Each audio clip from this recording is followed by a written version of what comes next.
సుధీర్ బాబు ఏ మాయ చేసే మూవీతో తెలుగు ఫిల్మ్ ఇండస్ట్రీకి పరిచయం అయ్యారు. ఈ మూవీలో సమంతకి బ్రదర్ గా యాక్ట్ చేశారు సుధీర్ బాబు. చేసిన చిన్న రోల్ అయినా తన పాత్ర మేరకు బాగానే చేశారు. ఇక ఈ మూవీ తర్వాత మొదటిసారిగా హీరోగా SMS అనే మూవీ చేశారు. ఈ మూవీ సోసోగా అన్న డాన్స్ అండ్ ఫైట్లతో హీరోగా పర్వాలేదు అనిపించాడు. ఈ మూవీ తర్వాత మారుతి ప్రొడక్షన్ లో ప్రేమ కథ చిత్రం అనే మూవీ రిలీజ్ అయింది. హర్రర్ కామెడీ బ్యాక్గ్రౌండ్ తో వచ్చిన ఈ మూవీ సూపర్ హిట్ అవడమే కాకుండా లో బడ్జెట్ మూవీస్ లో ఈ మూవీ అప్పట్లో ఒక సెన్సేషన్ క్రియేట్ చేసింది అండ్ హీరోగా తొలి సక్సెస్ అందుకున్నాడు సుధీర్ బాబు. ఇక ఈ మూవీ తర్వాత ఆడు మగాడ్రా బుజ్జి అనే సినిమా చేశారు. ఈ సినిమా కోసం ఎంత తక్కువ మాట్లాడుకుంటే అంత మంచిది, ఎందుకంటే ఈ సినిమా అంత వరస్ట్ గా ఉంటుంది.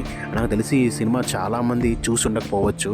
సింపుల్ గా చెప్పాలంటే ప్రేమ కథా చిత్రం మూవీతో వచ్చిన క్రేజ్ అంతా ఈ మూవీతో పోయిందనే చెప్పాలి. ఈ సినిమా తర్వాత లగరపాటి శ్రీధర్ ప్రొడక్షన్ లో కృష్ణమ్మ కలిపింది ఇద్దరిని సినిమా తీశారు. ఇది కూడా సోసోగా ఆడింది. కాకపోతే కొన్ని